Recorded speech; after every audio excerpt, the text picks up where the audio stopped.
Hello everybody, once again welcome back to you all. Myself Amujaj. So finally guys, we are going to end the tissue chapter for class 9th biology.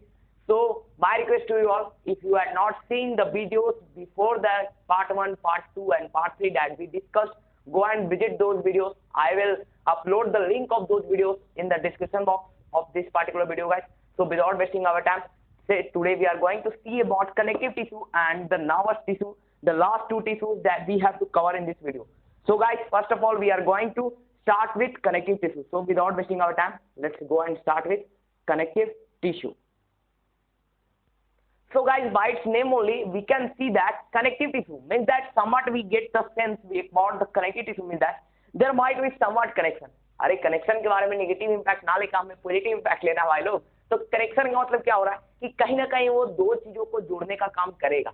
So guys, in connective tissue, when we go through the connective tissue, there we can see that connective tissue not only joins the two muscles, two bones, but even it also acts like the combination or the coordination of two organs. So guys, we can't say that only it is based on tissue, but it is also based on our organs also. So guys, let's start and see about the connective tissue in detail.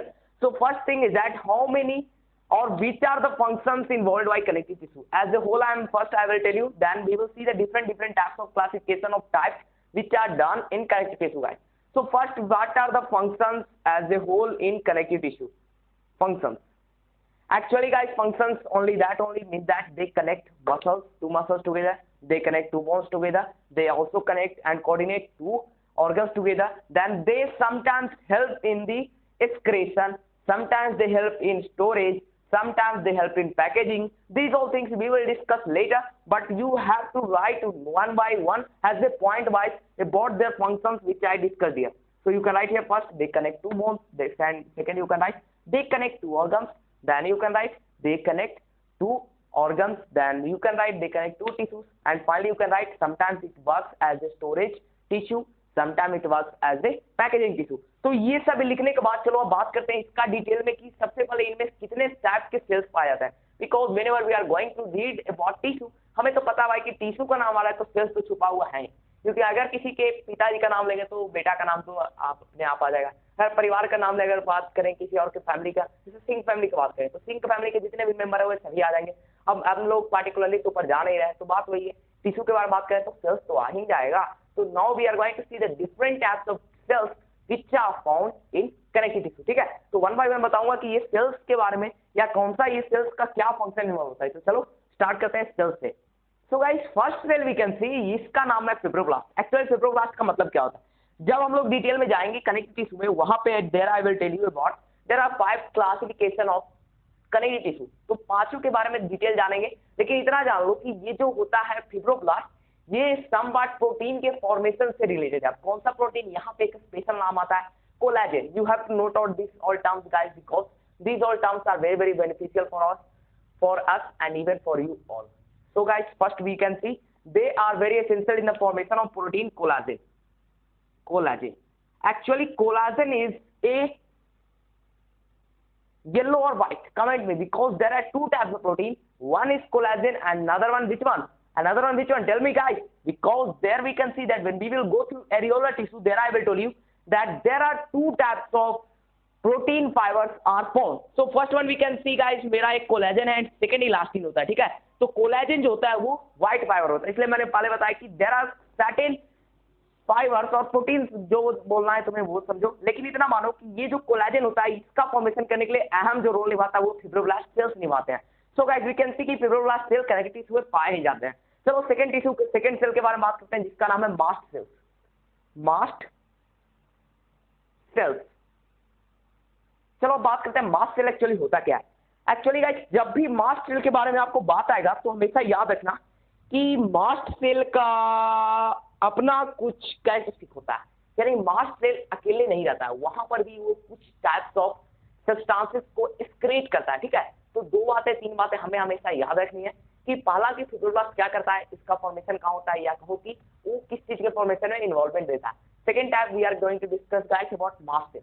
Actually, mast cell contains 3 types of substances. First one, heparin, second histamine, and third anticoagulant. चलो ये तीनों के बारे में बात करते हैं कि हेपारिन क्या होता है, हिस्टामिन क्या होता है, एंड द लास्ट वन ये तीनों का फंक्शन क्या होता है। तो वन बाय वन मैं आपको ले चलूंगा।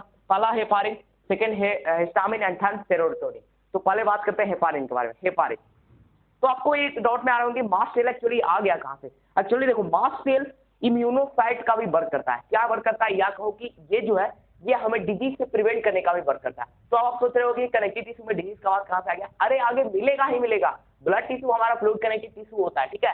तो अभी मैं आपको इंट्रो दे रहा हूँ कौन कौन से सेल पाए जाते हैं, क्योंकि अगर आपको ये मैं नहीं बताऊंगा और डायरेक्टली चलो कि there are 5 types of connective tissue, पहला लिखो एरियोलर, एरियोलर में दिखा दूंगा ये फिब्रोब्लास्ट होता है, कोलेजन होता है, कहोगे ये क्या दे दिया, मुझे तो कोलेजन के बारे में कुछ पता नहीं है। तो पहले बेसिक तो जान लो, मींस ये सभी टर्म्स आपको इंट्रोडक्शन के तौर पे बता रहा हूँ। इसके बाद जब डिटेल से जाएंगे तो पांचों को एकदम पिस्ता कर देंगे। तो चलो अब स्टार्ट करते हैं। So about mast cells, as I told you mast cells are involved in the purpose of protection and even they produce 3 types of substances. First one क्या है, हेपारिन, हेपारिन PHA, ठीक है, RINE हेपारिन। सेकेंड है हमारा histamine, histamine, and third है हमारा serotonin, serotonin. Now we will discuss about the specific function involved by heparin, histamine and serotonin. Actually heparin का काम क्या होता है, इसे हम लोग बोलते हैं ये एक स्पेशल टाइप का फॉर्म या सॉरी गाइस ये वर्क निभाता है, इसका नाम है एंटीकोगुलेंट। देखो एंटीकोगुलेंट का मतलब आपको समझ में नहीं आ रहा होगा, कोई बात नहीं, मैं एक एक टॉपिक के ऊपर आपको डिस्कस करूंगा। पहले मैं आपको लिखकर एक चार्ट प्रोवाइड कर देता हूं बोर्ड के ऊपर, उससे मैं आपके बाद डिटेल से जाऊंगा। So guys you can see मैंने आपको एक टेबल प्रोवाइड कर दिया बोर्ड के ऊपर, क्योंकि अब आपको कंफ्यूजन ना देखने को मिलेगा और स्पेलिंग का कोई प्रॉब्लम ना देखने को मिलेगा। So first guys heparin, heparin में एक ही PARINE, so you have to write these all the spellings first guys, because there you may not get any confusion because the pronunciation is totally based on the spelling guys. So heparin, heparin I told you about anticoagulant. Now we are going to see what do you mean by anticoagulant, or which function is or which term is used here as anticoagulant. Actually guys you might be knowing as the function of platelet, because these all topics we are not seeing only in class 9, because in earlier only class 7, 6 there we studied about blood, obviously we studied that blood, we studied about plasma, platelet, these all things are already known to us, and we know that the function involved by platelet is to clot the blood. But do you know there are certain conditions where blood is getting totally clotted, at that time blood can't flow easily through our blood vessel. So in order to make the blood easily flow through our blood vessels, there we can see this term heparin. Heparin is a substance which prevents from getting the blood clotting, or they prevent from the clotting of blood unnecessary in the blood vessel. Mean that कि अगर हमारा कटा छटा है तो वहां पे तो ये काम करता है तो बढ़िया है, लेकिन अगर हमारा ब्लड अपने आप ब्लड वेसल में क्लॉट होने लगे तो ये तो हमारे लिए सही बात नहीं है। तो उसको बचाने के लिए हेपारिन हमारा होता है। हेपारिन को सीक्रेट कौन करता है, मास्ट सेल, ठीक है। अब चलो बात करते हैं सेकंड हमारा हिस्टामिन। हिस्टामिन क्या करता है, हिस्टामिन का रोल क्या है, vasodilator. What do mean by vasodilator, अब देखो vasodilator and vasoconstrictor, there you might be seeing this two terms as same, vaso dilator and constrictor. अब डिलेटर एंड कॉन्स्ट्रिक्टर का मतलब क्या, अब चलो बात करते हैं डिलेटर। डिलेटर का मतलब क्या होता है कि आपने देखा होगा कि हमारा ब्लड वेसल कई बार कुछ हद से ज्यादा मोटा हो जाता है, ऐसा रियलिटी है गाइस, बिकॉज ये सभी जो बायोलॉजिकल टर्म्स होते हैं ये ऑलरेडी प्रूव टर्म्स होते हैं। ऐसा नहीं कि हमारा मैथमेटिक्स के जैसा axioms and theorem we have to follow in order to prove, no, we have to revise only, we have to remember only, because biology and history are having a close relationship between each other. So guys we can see here vasodilator means that in order to prevent the extra thickening of blood vessels, and vasoconstrictor is totally opposite, means that in order to prevent the extra thin nature of blood vessels. तो guys ये बात हो गई mast cell के बारे में। अब चलो एक नया सेल जो हमारे कनेक्टिव टिश्यू में होता है वो होता है माइक्रोफेजेस, मैक्रोफेजेस। चलो अब इसका स्पेलिंग पढ़ के सुना देता हूं आपको, दिख रहा है MACRO, ठीक है, क्लियर आ रहा है, MACRO, मैक्रो, PHAGES, यहाँ पे ए है, आपको कंफ्यूजन ना होना चाहिए, PHAGES। Now we are going to see about macrophages. Actually macrophages होता क्या है, actually guys when we will go through macrophages we have to go through blood vessels, there we will see about blood vessel, I'm telling blood cells, there we will go through RBC, WBC and platelet and plasma. Actually guys WBC is having a close relationship with macrophages, because macrophages is doing the same work which is done by WBC, means कि इनका work भी वही होता है, यानी detoxification, और कहो कि हमें प्रिवेंट करता है या कहो कि ये इम्यून का वर्क करता है, यानी हमें मजबूत बनाने का काम कौन करता है, macrophages. So guys we can see कि मैक्रोफेज का मतलब क्या होता है, आपको ये समझ में नहीं आ रहा। एक्चुअली गाइस मैक्रोफेज में जब हम लोग जाते हैं तो वहां पे जो हम लोग डब्ल्यूबीसी का 2 टाइप पढ़ते हैं, क्या क्या आपको पता ही होगा। एक होता है इम्यूनोसाइट, एक होता है फैगोसाइट। फैगोसाइट एंड इम्यूनोसाइट का बेसिक डिफरेंस, बिकॉज फैगोसाइट क्या करता है कि आपको मार के भगाता है, यानी अगर बैक्टीरिया आपके पास आ रहा है तो बैक्टीरिया से मारेगा, बैक्टीरिया से लड़ेगा, उसको भगा देगा। लेकिन इम्यूनोसाइट क्या करता है कि आपको मजबूत बनाता है। दोनों कंडीशन में हो रहा है बिकॉज दे आर प्रिवेंटिंग अस। चलो मैं आपको एक एग्जांपल देता हूं। अगर मेरे सामने एक शेर आ गया, ठीक है, मेरे सामने एक शेर आ गया, अब मैं अभी आपके साथ लाइव जुटा हूं और मेरे सामने एक शेर आ गया, तो अब मेरे साथ क्या होगा, अगर मैं शेर को मार के भगा दूं तो मुझे कोई हानि नहीं होगी, या तो फिर मैं अपने आप को इतना पावरफुल बना दूं कि शेर मेरा कुछ कर ही नहीं पाया। तो बात तो वही है, ये जो मैक्रोफेज करता है ये वही काम करता है। एक तो ये क्या करता है, फैगोसाइट करता है, मींस आपको मार के भगा देता है, अपने दुश्मन को भगा देता है, भागो यहाँ से। लेकिन दूसरा काम क्या करता है कि हमें इतना मजबूत बनाता है, मुझसे कौन लड़ेगा, मेरा इतना दौलत है। तो बात वही है, इसका भी काम मैक्रोफेज का काम वही है, somewhat related to the WBC. अब चलो बात करते हैं, नया सेल 3 तो हो गया लेकिन 5 होता है। अब चौथा क्या है, चौथा हमारा आ रहा है एडिपोज सेल्स एंड लास्ट हमारा इम्यूनोसाइट है। अब चलो बात करते हैं, फोर्थ हमारा कौन सा है, adipose cells, adipose cells and this particular cell, ये हमारा एक एडिपोज टिश्यू भी होता है। तो एडिपोज सेल्स का मतलब एडिपोज टिश्यू से टोटली रिलेटेड है, इसमें कोई अंतर रहता ही नहीं। अब सेल की बात कर रहे हैं तो यहाँ पे उसका एक बच्चा होगा, यानी बच्चे यानी छोटा कैरेक्टरिस्टिक लेके आएगा और टिश्यू के बारे में बड़ा कैरेक्टरिस्टिक लेके आएगा। मींस दैट एडिपोज सेल क्या करता है कि इसके पास अपना एक वैक्यूल होता है, वैक्यूल में इसके फूड स्टोरेज कैपेसिटी होती है, और यही काम हमें हेल्पफुल बनाता है एडिपोज टिश्यू में। एडिपोज टिश्यू का बहुत सारे फंक्शन होता है, यानी वो हमें प्रिवेंट भी करता है, हमारा वो क्या करता है, हमें टेम्परेचर से हमारे बॉडी स्किन को प्रिवेंट भी करता है। तो ये सभी आगे बात होगी, लेकिन इतना जानो कि adipose cells is totally related with adipose tissue, means that they are helpful in the storage of fat और लिपिड। तो भाई लास्ट बात क्या आ रही है, इम्यूनोसाइट। अब चलो इम्यूनोसाइट और मैक्रोफेज में आपको थोड़ा कंफ्यूजन आ रहा होगा। अब मैक्रोफेज को हम लोग टोटल ले रहे हैं, परिवार के बारे में चले तो मैक्रोफेज, अब इम्यूनोसाइट के बारे में चले तो इसके बाद में बांट दिए हैं। अब जब बंटवारा हो गया ये तो हमारा बात इम्यूनोसाइट पर आके टिक जाती है। So guys, these all cells we studied, so you may not get any confusion if I will use these all terms in the types of muscular tissue, connective tissue.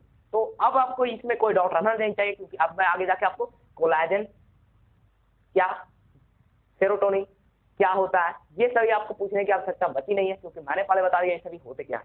अब जैसे बात आएगी, मैं आपको बताऊंगा कोलाजन फाइबर, इलास्टिन फाइबर। अब elastin fibre क्या होता है, फिब्रोनोजिन क्या होता है, ये सभी टर्म्स अब आपको डाउट रहने नहीं चाहिए, डाउट रहेगा भी तो मैं क्लियर कर दूंगा। So guys we are going to see the most important topic and classification of connective tissue. So without wasting our time, let's start the types of connective tissue. But before starting that topic guys, we have to go through one another topic which is our matrix. अब चलो matrix सुन के आपको क्या समझ में आता है, cell chapter में आपको पूरा क्लियर हो गया कि मैट्रिक्स क्या होता है, साइटोप्लाज्म और मैट्रिक्स में डिफरेंस क्या है। टिश्यू में हम लोगों ने पढ़ा स्टार्टिंग में कि मैट्रिक्स का मतलब क्या होता है, माइटोकॉन्ड्रिया में there we discussed about matrix, what is matrix. Actually matrix is the backbone और we can say that the background of the system, means that matrix है तो है, बाकी नहीं है तो कुछ नहीं। अगर कोई ऑर्गेनेल है तो उसका मेन फंक्शन मैट्रिक्स निभा रहा है। अगर आपके बैकबोन ही नहीं है, अगर आपका रेड कार्ड ही नहीं है, तो आप कहाँ से बताओ, सही से आप नहीं रह पाओगे, यानी आपका कोई फॉर्मेशन होगा ही नहीं होगा। Same work is involve by matrix. अब बात कर लेते हैं थोड़ा सा, इसमें थोड़ा सा टाइम लगेगा, चलो स्टार्ट कर लेता हूं आपको कि कनेक्टिव टिश्यू का एक मैट्रिक्स होता है। अब इसका मैट्रिक्स में क्या होता है कि 3 प्रकार के प्रोटीन पाए जाते हैं, 3 प्रकार के प्रोटीन फाइबर। अब एक प्रोटीन तो हमारा ये सामने दिख रहा है कोलाजन, सेकंड होता है इलास्टिन, कौन होता है इलास्टिन, इलास्टिन, एंड थर्ड होता है हमारा रेटिकुलिन, रेटिकुलिन, ठीक है, रेटिकुलिन। अब आपको इसमें डबल एल भी रहेगा तो कोई दिक्कत नहीं, कई बार CUL भी रहता है और डबल एल भी रहता है। तो रेटिकुलिन, इलास्टिन एंड कोलाजन। अब देखो कि ये तीनों का स्पेशल कैरेक्टरिस्टिक क्या है। अब आपको लग रहा होगा ये क्या बता रहे हैं, एक्चुअली ये जो मैट्रिक्स के बारे में बात कर रहे हैं, मैट्रिक्स ये बैकग्राउंड सिस्टम्स में ये 3 टाइप्स के प्रोटीन देखने को मिलते हैं। तो first one guys we are going to discuss about collagen. Collagen is a white fibrous protein, elastin is yellow fibrous and reticulin is having no any colour और we can say semi colour, means कि कभी कभी आपको इसमें confusion आ जाता है, तो इसके ऊपर कलर पे आप लोग नहीं जा सकते हैं, लेकिन कोलाजन एंड इलास्टिन को finally we can differentiate on the basis of its color. So without wasting our time, now we are going to start the different kinds of connective tissue. So finally guys, we are going to start the different kinds of different types of connective tissue. तो चलो start करते हैं one by one. Actually there are 5 types of connective tissue, so you should not get any confusion when we are going through this, because certain books when we follow books, no, in some books you might have seen 4 types, some book बोलेगा 3 type, अब सब book बोलेगा 2 type, 2 type नहीं होता, सब 3 बोल देते हैं. अब 3 से आपको बड़ा देखो. एक बात और मैं भी यहाँ पे कंफर्म कर देता हूँ आप लोग को.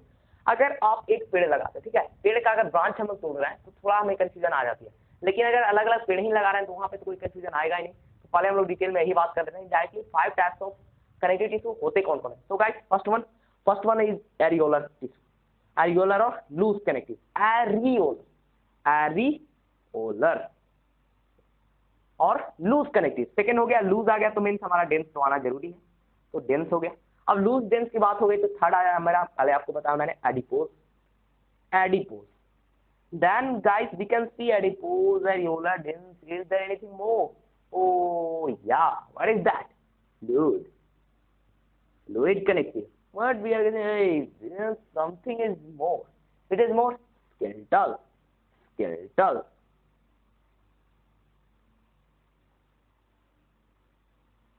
And now we can see that guys, ये हमारा 5 टाइप का टिश्यू आपके बोर्ड पर आ गया है.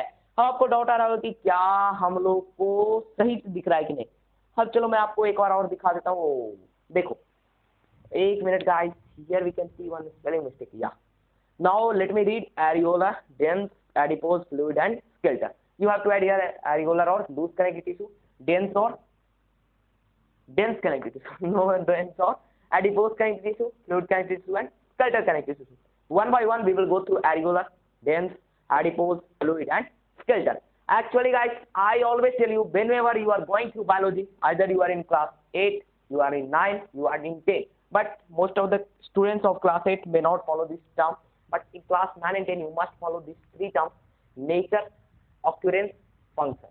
ये तीनों जान गया तो कुछ जानने का रहता ही नहीं. तो चलो स्टार्ट करते हैं. पहला एरियोलर के बारे में नेचर जानेंगे, इसका नेचर मतलब कैरेक्टरिस्टिक जानेंगे. सेकंड ऑक्यूरेंस जानेंगे, कहाँ कहाँ पाया जाता है. थर्ड इसका फंक्शन जानेंगे, और इसी में हमारा लास्ट टर्म आएगा. फिर हम लोग जान जाएंगे कनेक्टिव टिश्यू के बाद नर्वस टिश्यू. तो वीडियो काफी लंबा होने वाला है, तो आज हम लोग एंड करके ही छोड़ेंगे. So finally guys, we are going to see the nature or characteristic, occurrence and function. So N donates for nature, O donates for occurrence and F donates for function.